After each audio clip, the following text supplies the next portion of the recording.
Hi YouTube, my name is Tyler and this is my reading wrap-up stats edition. I have posted the first two videos of this wrap-up that are covering the reviews of the books that I read in August, but I wanted to record the stats separately because that's how I've always been recording my wrap-ups with my stats, but I just did not like having to talk about and review all the books I had read in a month in my wrap-up.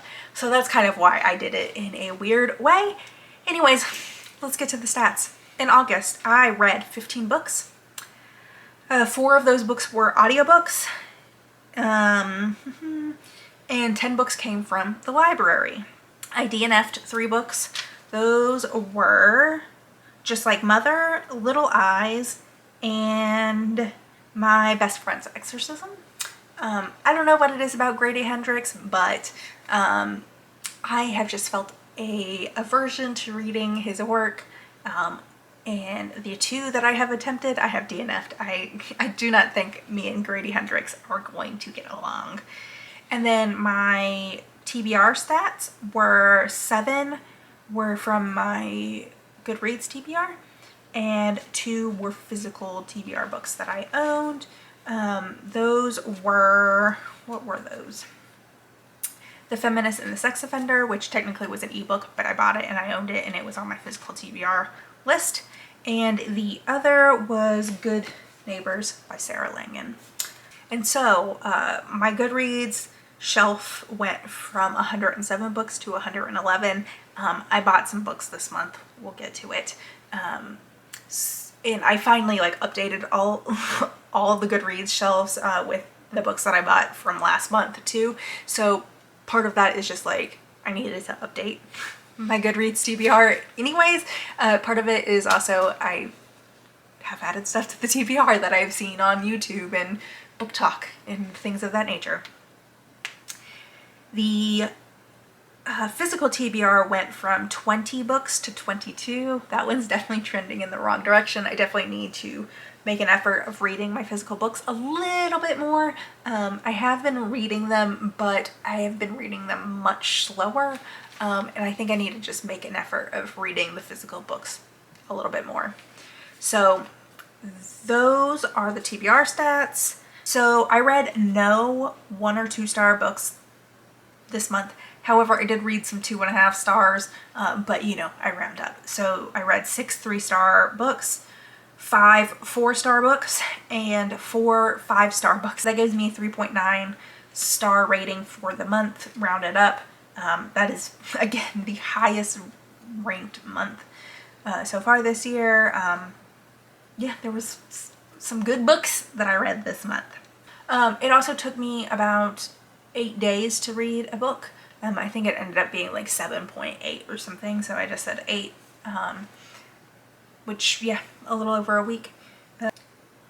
My favorite read this month was The Indigenous Peoples' History of the United States. Just such an important read. The other 5 stars, though, that I read were Bring the War Home, The White Power Movement in Paramilitary America by Kathleen Belew. I think this could have been a straight up 5-star read if I had actually read it instead of listening to it, but really enjoyed it. Lots and lots of good information in there. And then the Yowamushi Petals were also 5 stars, obviously. And honestly, I kind of, thinking about it, I'm like, I can't believe Chlorine was only 4 stars, and I feel like there must have been more to the end of it while I was reading that felt more like a struggle than I remember now, just thinking about it, when I'm thinking about the crazy weird shit that was going on and the fun that I had reading it. There must be some more difficult parts to it that I'm just not remembering, a couple weeks later. But I did really enjoy Chlorine by Jade Song. If you like a unhinged woman story, I definitely would recommend checking it out. And then my least favorite read,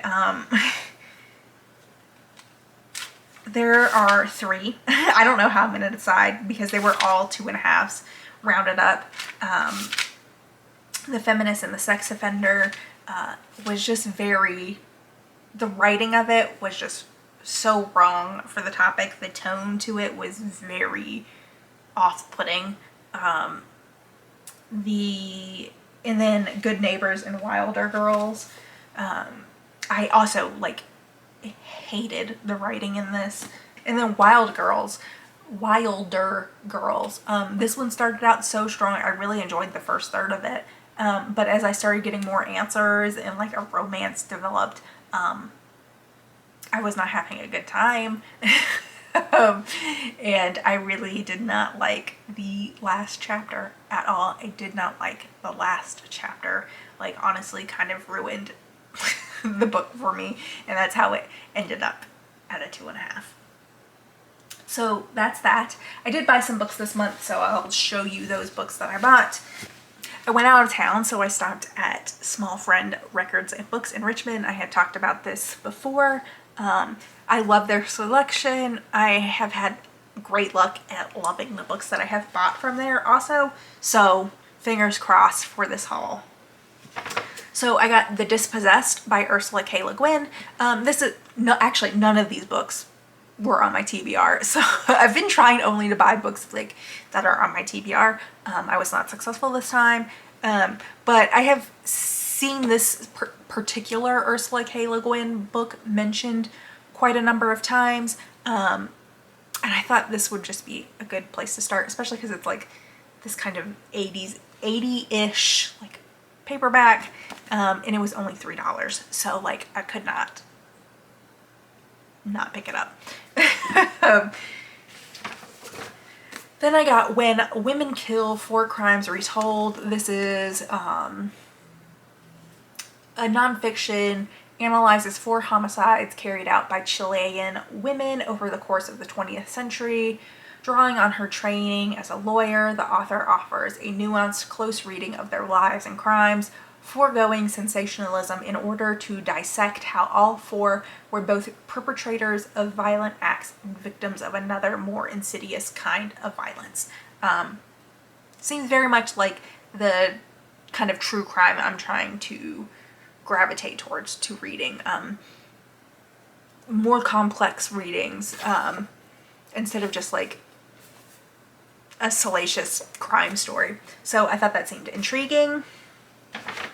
I picked up The Story of My Teeth by Valeria Luiselli. She's the author of The Lost Children Archive, which I thought was interesting. And then Gustavo Highway Sanchez is a late-in-life world traveler, yarn spinner, collector, and legendary auctioneer. His most precious possessions are the teeth of the notorious infamous, like Plato, Petrarch, Chesterton, and Virginia Woolf. Blah, blah, blah, blah. Anyways, I don't know. I liked The Lost Children Archive. This seemed like maybe a weird book. I don't know. I was intrigued. And then the last thing I got was Luster, a novel by Raven Liani. This is like, I don't know. I have seen a lot of people talk about this, rave about this. I am iffy about this because I know there's going to be a lot of sex in this, because that's like literally the like premise of this book. There's like an open marriage and they invite this girl to like join them. And I know there's gonna be a lot of sex in this. I just know it. And that's like not my favorite thing, but it does seem like it might have some interesting unhinged elements to it, which I enjoy. I needed to come up with a better description of what I mean by unhinged, but it just seems like it could be a very weird, intense read, which I do like. It will just depend on if I can make it through the sex parts of it. Anyways, so those are the 4 books I bought. And those are my stats. It's been a very weird recording day. I recorded the rest of my wrap up and then I recorded this separately. And I am tongue-tied. I don't know if this was a good idea or not. Anyways, I will see y'all later. Bye.